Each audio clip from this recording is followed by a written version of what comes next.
What's going on, guys? Omega Luke here, bringing you another incredible interview for your eyes and ears to enjoy. I was very lucky enough to be able to speak to one of the men standing in that ring during that NXT UK Takeover last weekend. He isn't a wrestler, however, you will definitely recognize his voice as the ring announcer for NXT UK Andy Shepherd. So of course we talk about that NXT UK Takeover that just happened, as well as the brand itself and how Andy got into the business. Before we get into this, make sure you're subscribed, whether you are watching me say these words from my mouth on YouTube or you are listening through your ears on the podcast platforms. Your support means a lot to me, and if you enjoy what I do, I really wouldn't want you to miss an episode. Just like my man, Kiefer Cook. That is right, Keith. I know you had a lot of problems, and if you, like Keith, also listen through Spotify, you may have noticed I haven't uploaded since December 5th or 8th or something like that. Please DM me if you normally use Spotify, and I shall send you the new link. You just have to open the link and it will update my episodes on Spotify. So annoying as it is, unfortunately, that is the only way. So like Keith, don't miss an episode because he has got loads of episodes to catch up on now. But on to my guest today on Omega Luke. It is the one and only Andy Shepherd.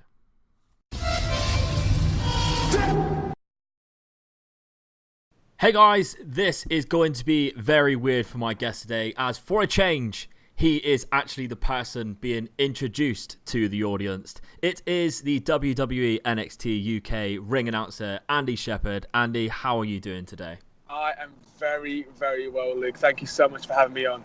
No, it is great to have you on. Thank you very much for doing this. And perfect timing, really. We've just had an incredible takeover, so thank you very much for joining me today, right off the back of that said takeover.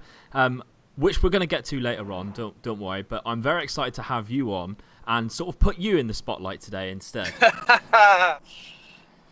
Yeah, no, this is going to be interesting. Yeah, so first of all, Andy, I thought it would be quite nice for everyone to sort of get to know you a little better. Yeah.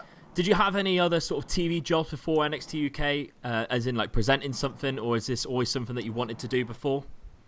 Yeah, I mean, I've done quite a bit of TV in the lead up to sort of NXT UK, and that's kind of part of the reason I think why I got brought in by WWE. I mean, so my background, I was doing stuff I actually started off doing stuff for SB TV, which is an online channel. I started off doing their sports stuff a fair few years ago now, and then I was part of a big hunt for a Blue Peter presenter, which was a kind of a CBBC reality show. I did that afterwards. And then I did Red Bull cliff diving on Dave, and then that led on to hosting MMA shows on Dave and Channel 5 and ITV, and boxing, working with David Hay and his promotion, doing stuff on Dave. So yeah, I had quite a bit of sort of combat sports experience before coming to WWE, and also as a producer, sort of working behind the camera on certain things. Yeah, definitely. So were you a wrestling fan as a kid then? A gargantuan wrestling fan. I mean, honestly, from up until probably late teens, maybe even a little bit longer, being a wrestler is what I wanted to do. Yeah. From the age of probably, I don't know, 10, 11, 12 through until then, huge fan. Shawn Michaels, I still remember WrestleMania 12, that Iron Man match. I'm so glad you mentioned that. That's my favourite WrestleMania match. Yeah, I mean, I was a fan before that, but that was, I don't know why, something about that lit a fire inside me. Yeah. And Shawn Michaels from then on was just an idol to me.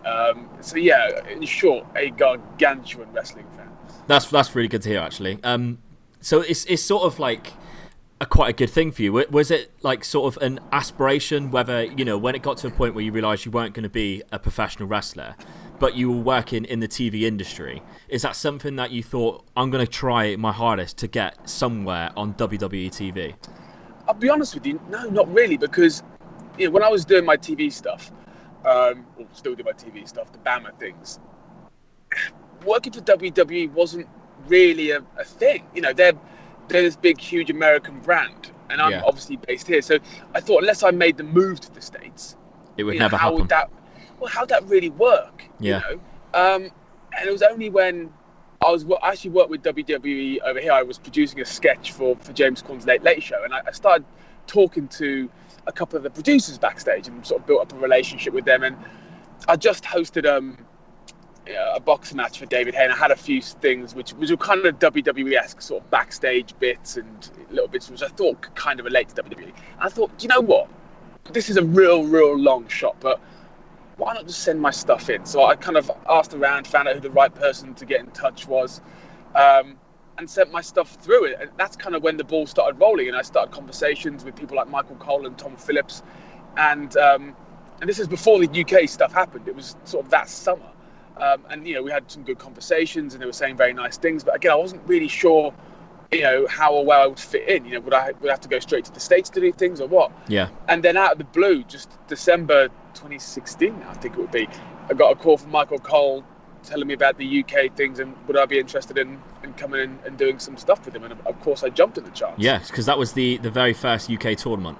The very first one back in Blackpool. Yeah, it seems so far away now, think about it, because of how far we've come in such a short space of time. It does, doesn't it? It was surreal being back there last weekend. And, I remember speaking to Pete Dunne backstage, and all of us were sort of standing there pinching ourselves, thinking just how much this brand has grown. Yeah. And it's funny that you say brand, because my next question is going on to the brand itself. And I really want to talk to you about the job that you do in general. It's one of those jobs that when you're good at it, people are less inclined to really notice, because at the end of the day, they're there to see the talent that you're introducing. Am I right?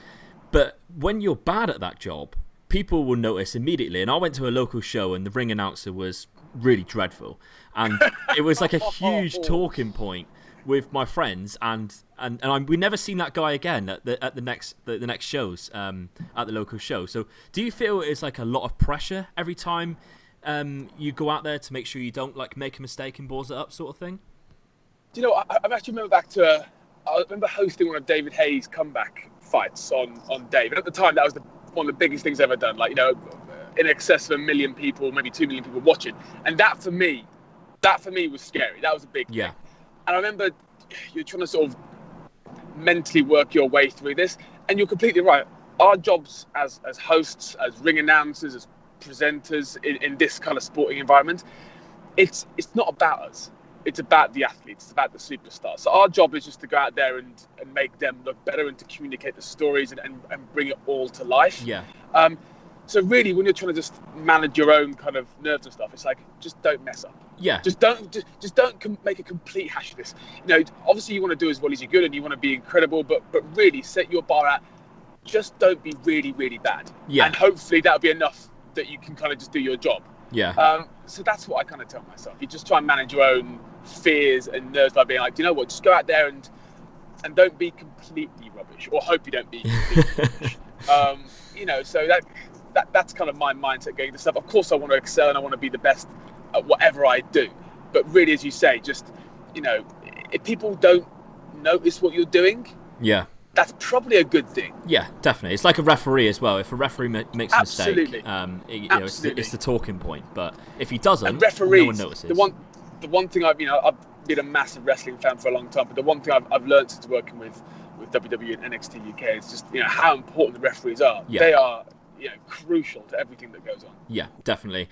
So would you say then, going into that job with David Hay, would you say because I suppose when you go into a job like that, you've got sort of two options, like you say, whether to play it safe and make sure you don't make any mistakes, or is it sort of, I really want to impress here and sort of take the bull by the horns and really go for it?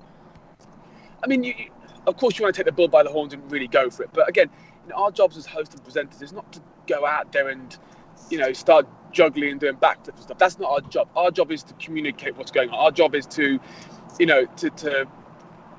amp up the fight, to get people excited, to give them information, to build stories. That's what our job is for. As soon as you start going out there and trying to make a star of yourself, you're trying to steal a limelight from the people who the limelight should really be on. Your job is to make them look better and make the audience more involved in what's going on by telling them stories. Yeah, definitely. So what would you say is the most difficult part of your job when you first began? In terms of the ring announcing? Yeah. I mean, it was the ring announcing. I'd never done it before. Yeah. I never, Michael, were talking about certain things. He's like, oh, have you ever done any, ring announcing? And the reality was, I'd been in a ring and I'd done interviews, and that was it. But in terms of announcing people, I'd never done that. Yeah. I'm by trade, I'm a host, I'm a presenter.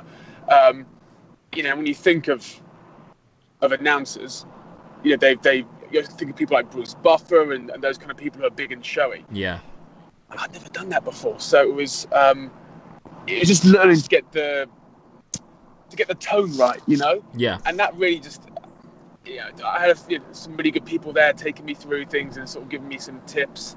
But yeah, the biggest nerve-wracking thing was doing a job for the very first time. Yeah, understandably, really. I suppose anything you do, a job for the first time, it's sort of nerve-wracking. But then to be put on a stage, knowing that you're on front of thousands of people in the audience and then millions, literally watching at home, as they say, it must be very daunting. So yeah. And that's the thing. I mean, this was, now we do these sort of our NXT tapings, and they're tapings, they're not live. Yeah. But that we have to remember back. That very first Blackpool show was live. Yeah. They entrusted so much in us.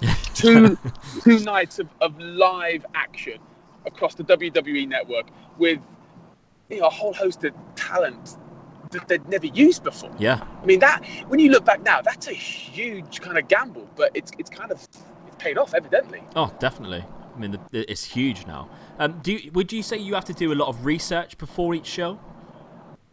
For me, it's obviously about knowing everyone's stats. That's the main thing. Yeah. I need to know what where everyone's from. What pretty fortunate positioning that not only I'm not just welcoming those superstars out into the ring, but in between the matches, at the front of the show and the back of the show, I get to talk to the crowd, interact with the crowd. So yeah. You need to know what's going on in the WWE universe. You need to know what the fans have been saying, so you can have those those conversations and interact with the fans. Yeah, definitely. Is there any? But a lot of that comes. I'm a huge wrestling fan. I watch all of WWE's output. So yeah, you could call it research, or you're a fan. Those things. Yeah, definitely. It definitely helps.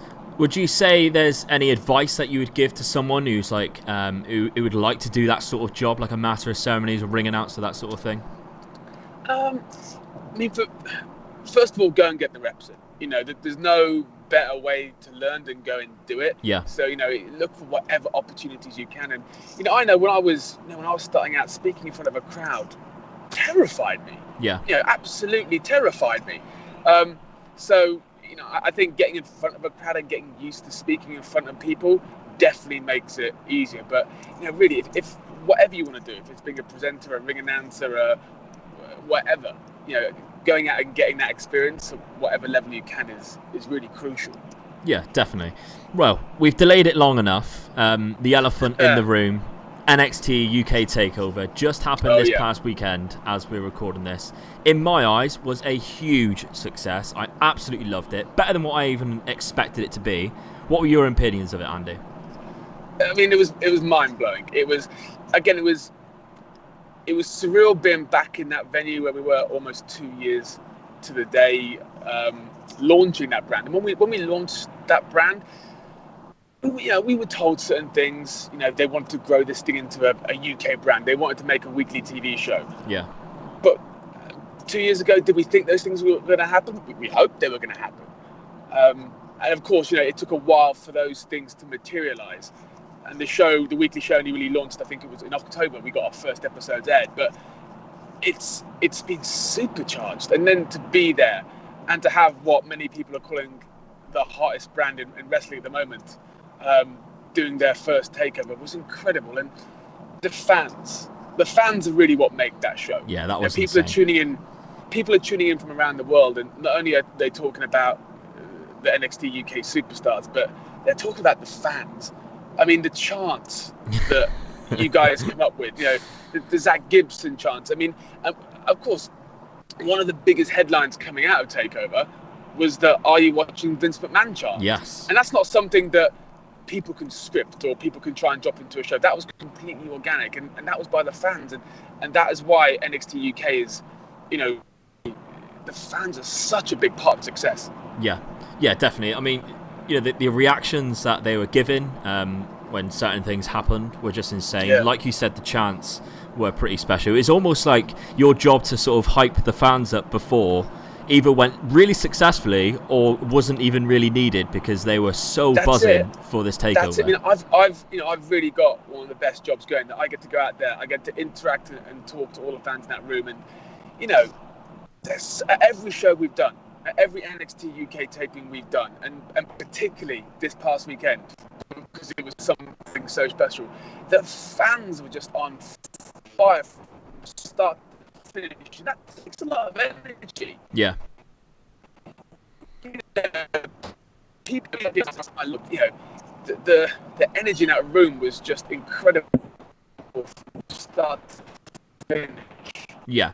I noticed what you said a little earlier then about when NXT, the first tournament happened, and they were talking about, we want to make this into a weekly show and everything. It's quite surprised me that they actually had those plans back then as well, if it was successful. Yeah, I mean, I don't know the ins and outs of it, but Triple H and all the guys at WWE are incredibly smart, incredibly clever guys, and they were. The one thing we did know that was happening that weekend was that they were going to crown their first ever United Kingdom champion, and if you're doing something of that magnitude in the UK, I'm sure they'd thought further down the line. Yeah. Well, if we're doing this, we want to make a real product, a real brand over here. Yeah, definitely. And I've listened to a couple of things that Triple H has said post takeover in a couple of interviews, and one of the things he was sort of saying was about the brand and how we've built this, but he was saying it as we, as in not just the fans, not just the wrestlers, not just ring crew like yourself, but himself as well. He is so invested in this, and it's so great to see that. And it doesn't surprise me that you said that there's been plans for a couple years. It's just nice to know that was the plans, because obviously we didn't know that originally. We are hoping for that, definitely, when we heard of the first UK takeover, the first UK tournament. But knowing that they had plans for this makes sense now because of how successful it's been and how involved Triple H has been in this. It's almost like his baby for this. 100% it's his baby. I mean, he is, very rarely do you get to build something from the ground up. Yeah. To see something literally be given birth to and to grow and to flourish. And NXT UK is one of those things. We've seen what's happened with NXT in the United States. So to launch something over here like that, it's not that often you get to do that. And, Triple H and all the guys involved, all the guys from the Performance Center, all the writers and producers who have come over here for all the tapings, they all see this as their baby, and they've all said how sort of proud they are of it. Yeah, definitely. What I loved most, probably about this takeover, was about 6 weeks ago when we had a few rumours of Walter signing for WWE. It never said what brand it was just he signed for WWE. We didn't know where he was going to go, where he would turn up. I said on my podcast, I really hope it is NXT UK, and I really want him to confront Pete Dunne when Pete Dunne retains at TakeOver. Now, I didn't have a magic ball or anything like that. It was just hopefully wishing. Thankfully, that is exactly what happened. I still popped more than I ever thought I would. It was a huge impression on the world and what NXT UK wants to do, because Walter is a huge name and a bit of an iconic moment already in NXT UK's very short lifetime. How did it feel being ringside for that? It was great. I mean, I think you've completely summed it up. It's for him to debut in such a fashion on such a big show, and to make such a big statement from the off, laying out Joe Coffey, standing toe to toe with Pete. He's made a statement. He's come into NXT UK and he's made no secret about what he wants to do. Yeah. So it's great to have another person for Pete to tangle with. Yeah, definitely. I'd also, if you could pass on a thank you to Triple H, if it is his idea, that Walter kept the violin entrance, that would be a big thank you for that, because I absolutely love that. It goes so well with his character. He looks unbelievable when he comes out in that jacket with that violin.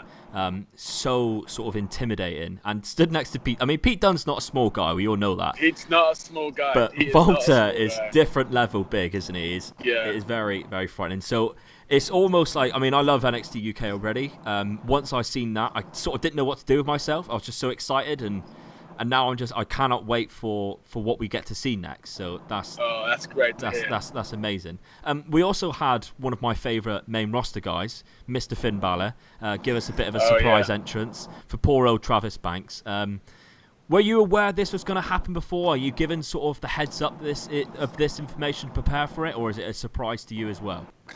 I mean, it's a surprise to me. I'd heard rumblings during the afternoon, but those things are kept pretty under wraps because they want it to be a surprise for everyone. Yeah. They want to risk leaking those things out, so they keep those things pretty much under wraps. But the pop in that room, I mean, it was just incredible when he came out. Yeah, because like you said, that you had rumblings, but they wanted to keep it secret because else they wouldn't have got that pop. Because as a fan, I didn't have a clue about it. We've seen, the likes of Charlotte and Finn at the UK Performance Centre, which is another amazing thing, by the way, that's happened. We've seen them there, but never did we imagine that we'd actually see Finn Balor come out and have a match at TakeOver, as well as fighting against Jordan Devlin, who people who are even more invested know is taught by Finn Balor. So that was sort of a student-teacher match, and it was an incredible match as well.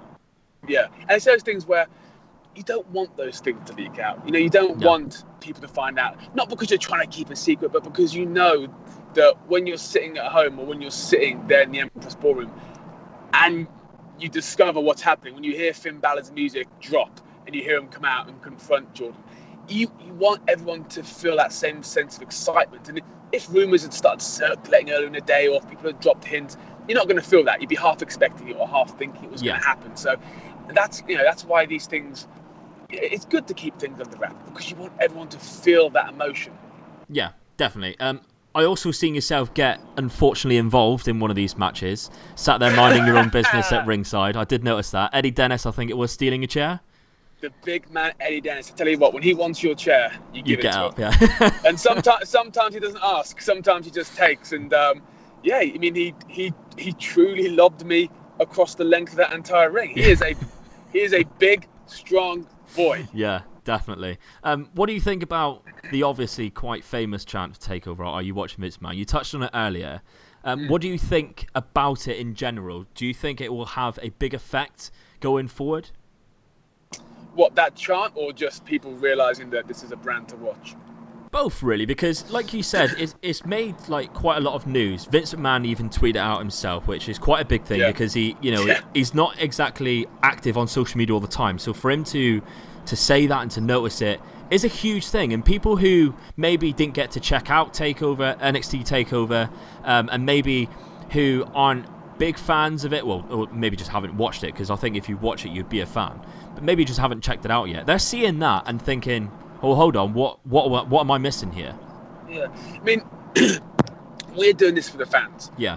If no one watches this, there's no point doing it. And people are tuning in. Fans seem to be enjoying, the NXT UK product. And, as I said earlier, that chant was so organic. Yeah. That was the fans just going, hey, look, Vince, look at what we can do here in the UK. And Vince responded.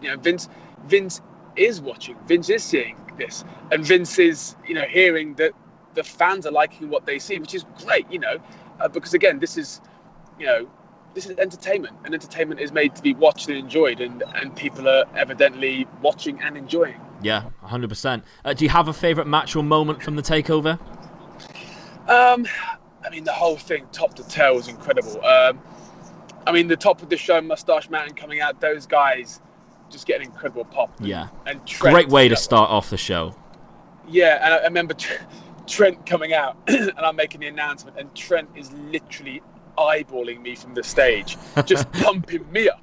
And you can't help but get involved in it. He's literally like, come on, give me more. And, I'm just going nuts announcing those guys into the ring. So that was quite a cool moment. But again, just top to bottom, There wasn't a dull moment. There wasn't a weak moment in that entire 2.5 hours. So to pick out one moment, I don't know if I could. Yeah. The whole thing as an experience was just incredible to play a small part of. Yeah, I'm glad you mentioned Trent Seven, because he's sort of been a staple of English wrestling for quite a while now, or Brit wrestling as a lot of people call it. And for him, he's been around the block. For him now in his late 30s, coming to the point where he is now seeing a huge boom in Brit wrestling popularity, and we had an NXT UK Takeover for a UK brand. I mean, if you said that to Trent Seven 5 years ago, he'd probably call you stupid. Do you ever speak to these guys and know what it means to them, the people who have been around the block for a while and know what wrestling was like in Britain sort of 10 years ago? Yeah, I mean, look, all of these guys are relishing this opportunity.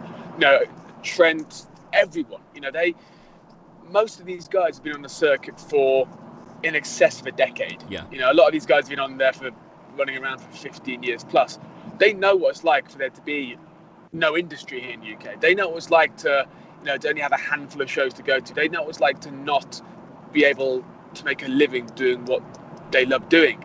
And to look to a WWE and not really see any direct route there. And now, in the past 24 months, all of this has come about. Like, if you're a British wrestler now, if you're in the UK industry, there is now a laid out path for you. Yeah. There's a performance centre opened in the UK. I mean, that's incredible. That's an incredible opportunity for everyone. As I say, all these guys who've been grafting for a decade plus to now be in a position where they can make a living from this. Yeah. They can work for the biggest wrestling company in the world, a company that no doubt they've looked at and dreamt about working for. And now they're working for that company, and they're being able to pay the bills and grow themselves. All of them, I think, are pinching themselves, being like, this is an absolute dream come true. Yeah, I mean, I've actually spoke to a couple of the wrestlers at different shows. I went to a show just before Christmas, Fight Forever Wrestling, and Travis Banks and Flash Morgan Webster was there, and I spoke to them. I sort of said, how are you enjoying the NXT? And they are all loving it, because, like you said, not only is it giving them a higher platform where more people can see how talented they are and what they can do, but like you said, it's the element of support for them. The paying the bills easier, and where before, where times are a lot harder, they'd have to have a full-time job, still be able to train, and then go to wrestling shows as well and put on the shows that they do. So for them, it's a huge opportunity for them. I'm so grateful that NXT UK has happened for people like them and for all the future talent as well. So that's a huge bonus, and plus it's more wrestling for us to watch as well, which absolutely, that's great. Let's talk about the NXT UK in general now, not just the takeover. I was lucky enough that you came to my hometown in Plymouth. Beautiful Plymouth. Oh, I'm glad you said that. I really like you, Andy. Great guest. Even luckier, we got to see Shawn Michaels and Triple H and the unveiling of those gorgeous tag team titles. Yeah. How are you finding these weekends sort of touring the UK? I mean, it's crazy. Genuinely, the atmosphere backstage with the NXT locker room it is honestly like a family. It's everyone just supports each other. Everyone's egging each other on. So these weekends when we all come together, it's great for everyone to hang out.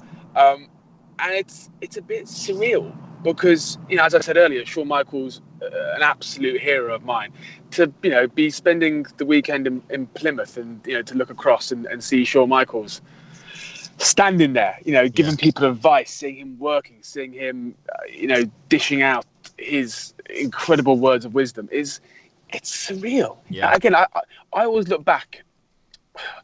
As I look back on things I do, sometimes it's easy to sort of get lost in the moment and not really think about what you're achieving and so forth. But sometimes you have to stop and I think, what would my 12-year-old self think about what I'm doing in this moment? Because I think when you're a kid, you kind of look at things a bit more clearer. Yeah. And my 12-year-old self will be looking at me having a conversation with Shawn Michaels and being like, "What the hell is going on?"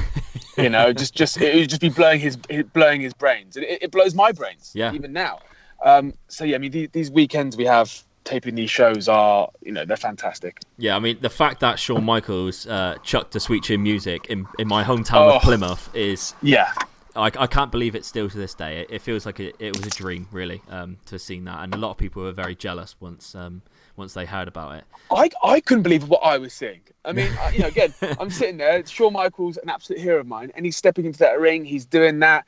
You're getting those super special moments that all of the talent that are involved in this.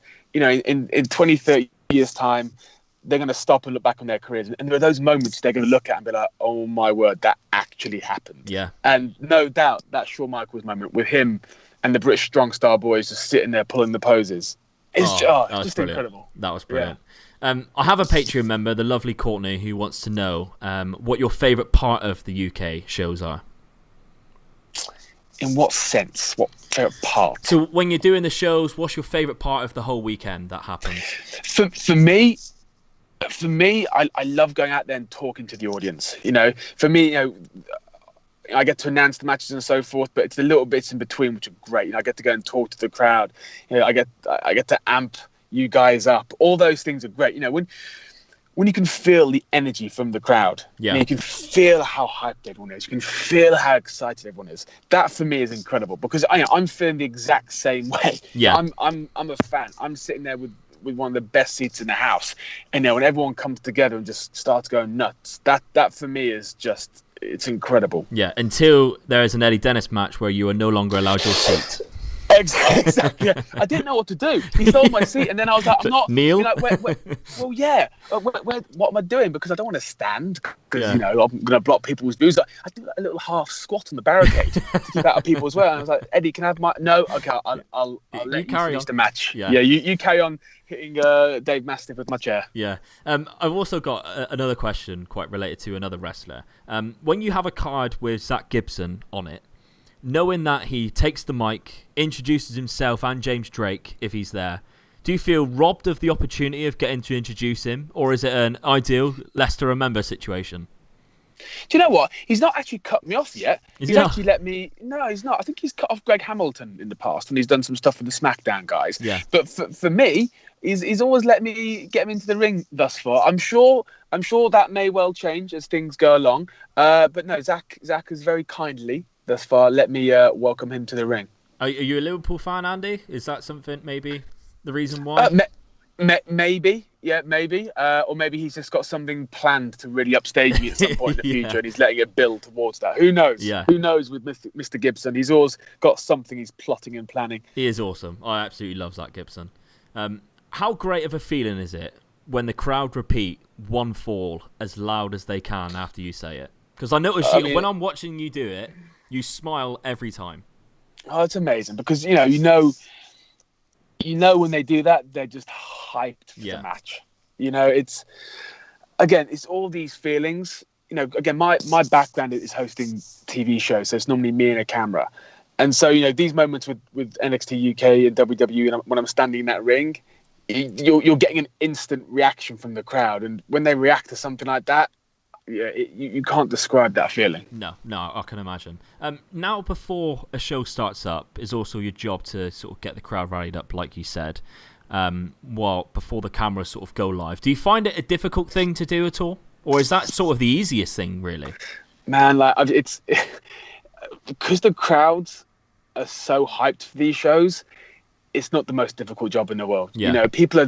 This is the thing about this brand. The fans are so passionate. They're so good that they come there. They're looking to have a good time. They're looking to get pumped and amped. So, my job is just to press the go button. They're already, they're primed. They're ready to go. All I've got to do is just say a word.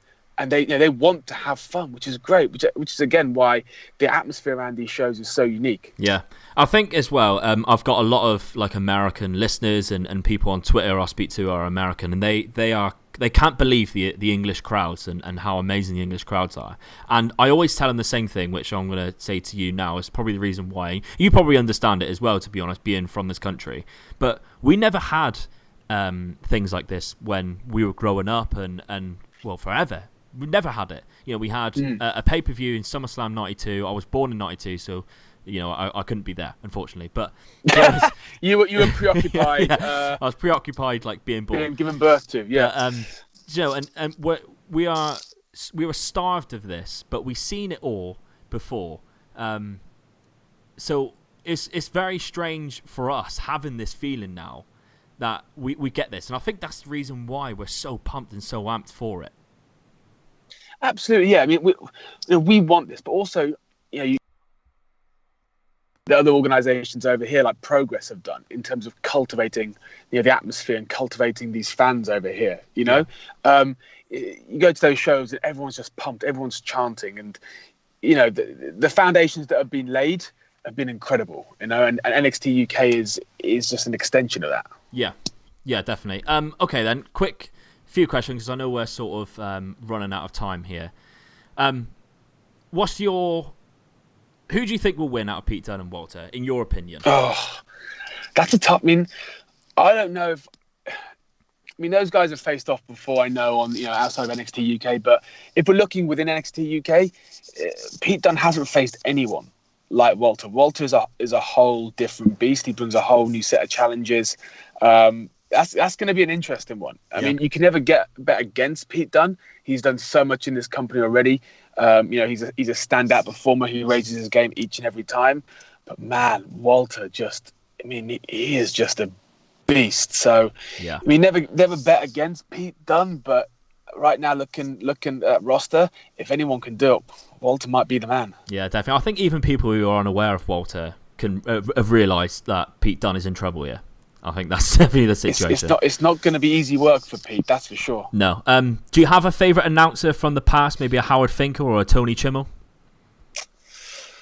Wow. I mean, the Fink is the iconic one, isn't he? Yeah. Fink is the one that, when you think of classic WWE announcers, the Fink is the one that comes to mind. But if you look down the roster at the moment, you look at who's there. You've got the likes of Greg Hamilton, Mike Rome, Dasher, Kayla. I mean, the whole roster of those guys are fantastic. And I've got to say that all those guys have been so supportive and offered me so much advice. And when I see those guys when they come over here for the UK tours, they've all been amazing. So I think from the past, you got to go Fink. But at the moment, there's a real classic crop of people that I get to look up to. Yeah, definitely. My final question now. Vince wants you to be a wrestler. Who do you pick as your opponent? That's a great question. I mean, after the weekend, part of me wants Eddie Dennis. Yeah. but let's be honest. I mean, do you know what? Of course, you want to shoot for the top. So Pete Dunne would be great. But also, all the guys on the roster are incredible. But I look at Tyler Bate, and I don't know how he does what he does. No. I mean, the guy is so young. That neck thing is just weird. I can't grasp it. I look at and I go, I'm sitting there, I'm watching these things up close. I don't know how gravity allows him to do some of the things he does. So, do you know what? I'd probably go Tyler Bate. That's a great answer. I know you said about Pete Dunne there. I've spoken to people in the past as well who were in their very first few matches in their career, and they said Pete Dunne made them look like they had been wrestling for 15 years. He's just that good. Yeah, I wouldn't doubt that. I think the same with all those guys. They're so good at. I mean, luckily they get to work with some great people in NXT UK, but I'm sure you could put them in there with a paper bag, and they're going to make that paper bag look like Shawn Michaels. Yeah, definitely. Well, Andy, thank you very much for joining me. This has been absolutely incredible and an absolute pleasure to speak to you. Luke, thank you so much for having me on, mate. It's been a real pleasure. Definitely. Where is NXT UK coming in the future that you are allowed to announce in the future so people can reach a show? We are going to be at Coventry, on February 22nd and 23rd. So, if you haven't got tickets yet, if you've never been to an NXT UK show, honestly, I urge you to come down. That atmosphere is like nothing you've ever seen before. And, anyone who's caught it on the WWE Network Wednesday night at 8 o'clock will know that the action inside that ring is world class. Yeah, definitely. What's your social media, Andy? Where can people find you? You can find me on I'm Aligned on Twitter and Instagram. I'm Andy Shep across both of them. My website's Andy Shep. So Andy Shep is where you can find me on the old socials. Amazing. Andy, thank you very much for joining me today. Keep smashing it with NXT UK. I'm so excited to see what you have in store for the brand in the future, and look forward to seeing you in my hometown in Plymouth again in the near future as well. Me too, my man. Thank you so much for having me on. Thank you very much, Andy. Bye-bye. Bye. There we have it, guys. That indeed was Andy Shepherd, NXT UK ring announcer. What an amazing guest, by the way. He is absolutely fucking awesome. Really enjoyed having him on, and hopefully you guys really enjoyed the takeover and enjoyed what Andy had to say about the takeover. As you can see, he's really enthusiastic about it, which I think is why the brand is as good as what it actually is. And to be honest, I cannot wait for when we next see NXT UK live on our TVs. Well, not live, but you know what I mean. Through the WWE Network, and see what the repercussions of Volta and Pete Dunne are going to be.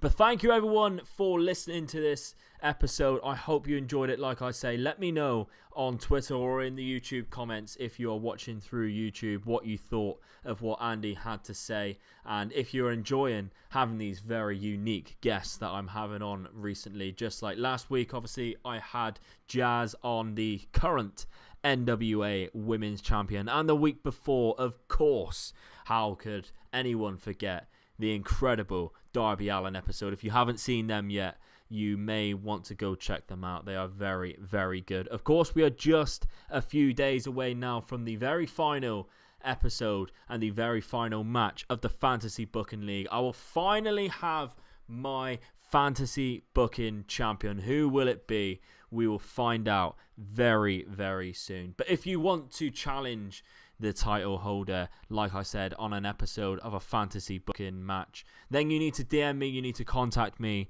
in the comment section or on Twitter, and we can arrange for you to have a startup match to see how you get along before you go into a contenders match.